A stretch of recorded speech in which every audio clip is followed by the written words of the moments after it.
Seguimos na leitura, então, do livro O Poder do Agora, de Eckhart Tolle.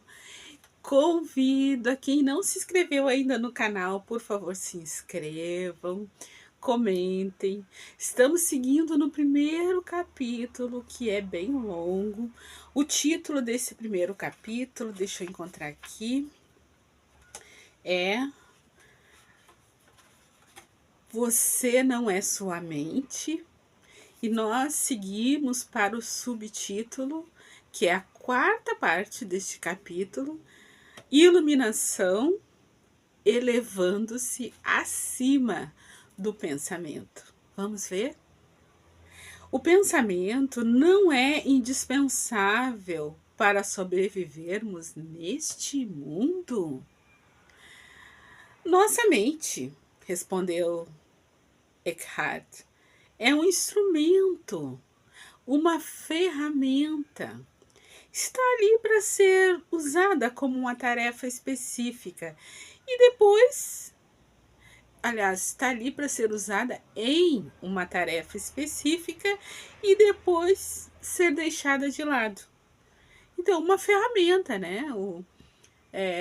Talheres, uma chave de fenda, uma furadeira, ferramenta, instrumento, né? Então, olha que interessante isso, né? Para a gente, uma perspectiva para a gente analisar. Sendo assim, eu poderia afirmar que 80 a 90% dos pensamentos não só são repetitivos e inúteis, mas, por conta de uma natureza frequentemente negativa, são também nocivos.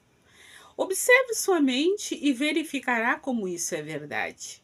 Essa atitude causa uma perda significativa de energia vital.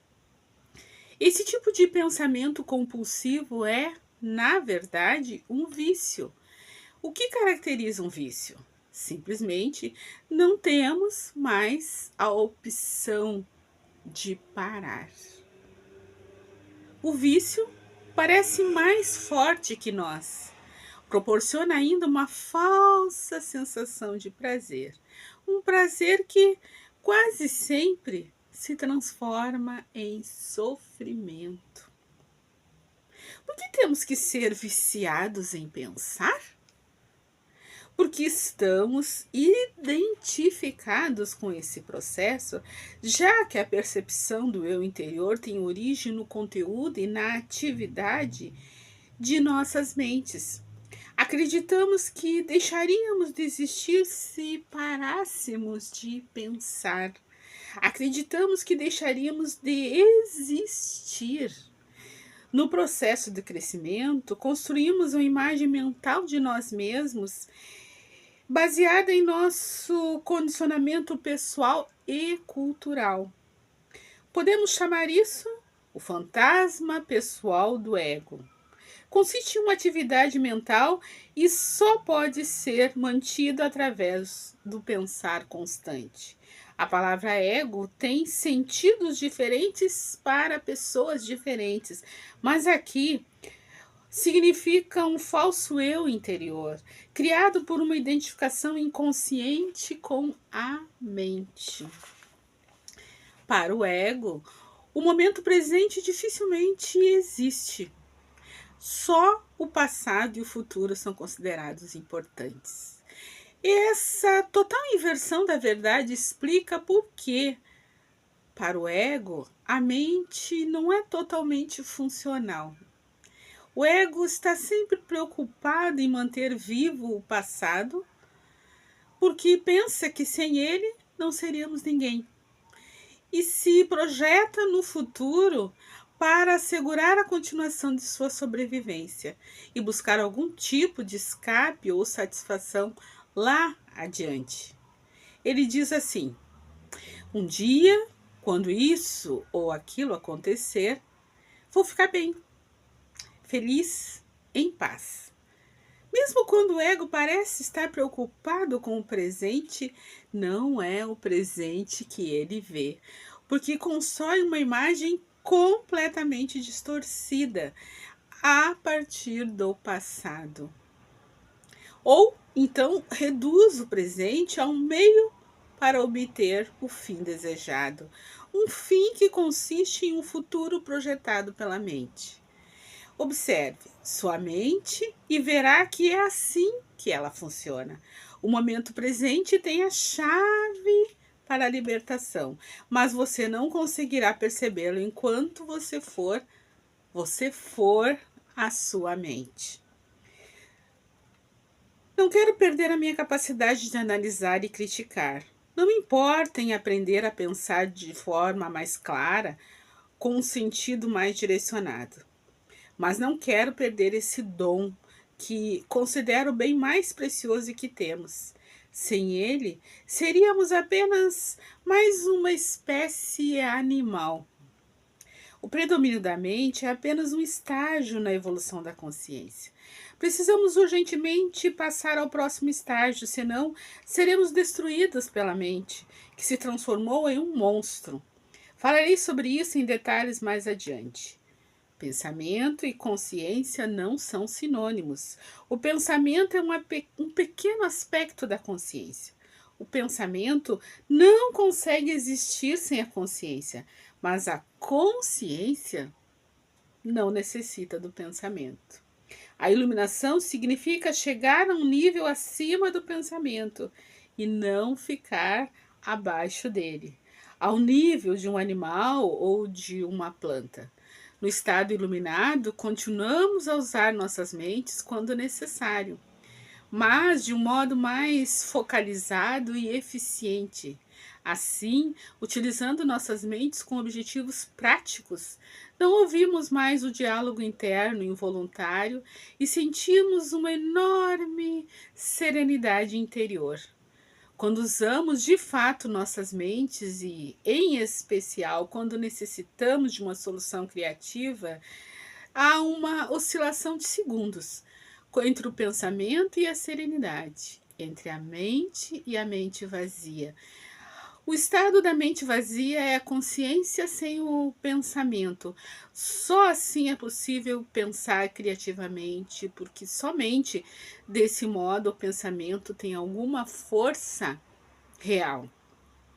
O pensamento sozinho, não mais conectado com a área da consciência, que é muito mais ampla, rapidamente se torna árido, doentio e destrutivo.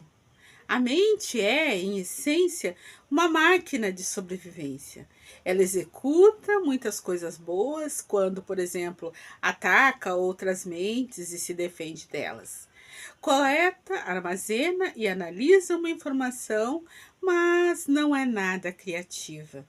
Todo artista verdadeiro, quer tenha ou não consciência disso, cria a partir de um lugar de mente vazia, que se origina de uma serenidade interior. A mente, então, dá forma ao impulso criativo ou insight.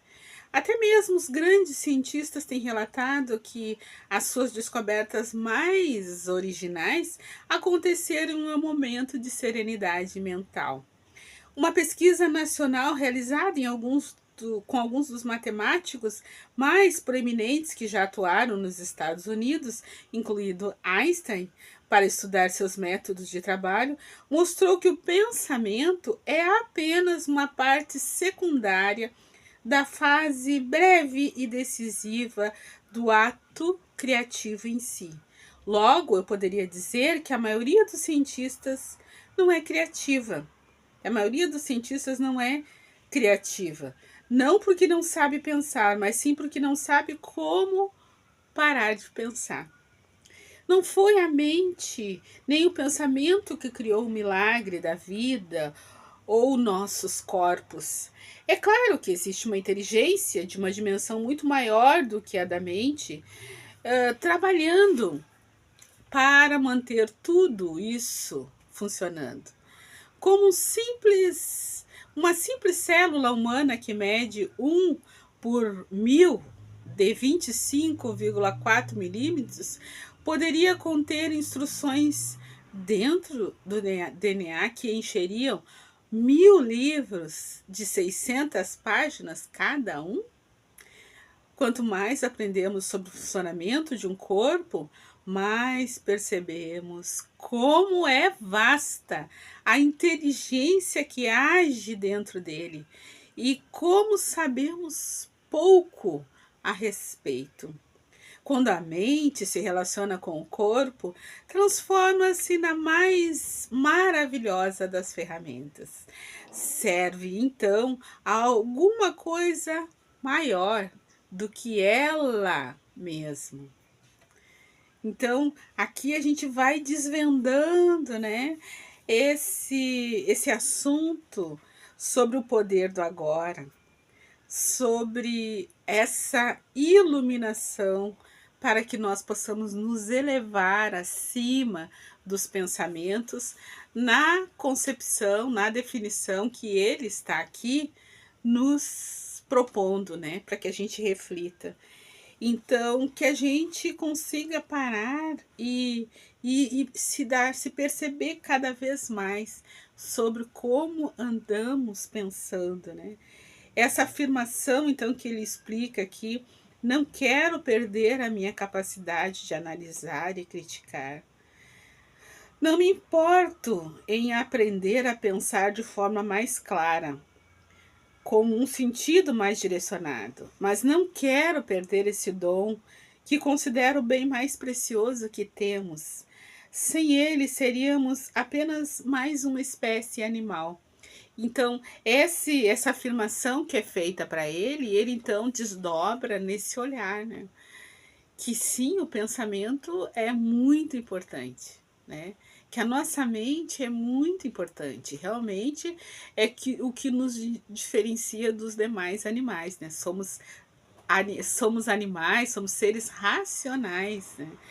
Mas até que ponto nós administramos esses pensamentos com sabedoria? E eu acho que ele é muito feliz quando ele relaciona a mente a uma ferramenta. A mente é um instrumento, uma ferramenta. Então, assim, para cada ação, nós necessitamos de ferramentas específicas, né? E ainda mais, precisamos saber selecionar a ferramenta e precisamos saber fazer uso adequado da ferramenta. Né? Por exemplo, uma tesoura. Existem tesouras para cortar papéis, tesoura para cortar couro, tesouras para cortar tecido. De acordo com para cada material há uma especificidade, assim como a nossa mente, né? Cada mente, cada ser humano tem a sua individualidade, o seu contexto cultural, né? A sua personalidade, que dá um colorido diferenciado a essa mente. Mas quanto melhor nós conhecermos e aprendermos a administrar essa mente, mais amplas realizações nós conquistaremos. Emmanuel, no livro Pensamento e Vida, ele fala da importância da vontade, né? Do poder, da importância da vontade. E que o pensamento é matéria. Emmanuel nos diz que o pensamento é matéria. E que nós temos dentro da nossa mente uma espécie de gabinete da vontade. Então, olha como as coisas vão ficando mais claras quando a gente vai refletindo a partir de diferentes autores. Um abraço a todos, sigam-nos nos próximos vídeos, manda para alguém aí.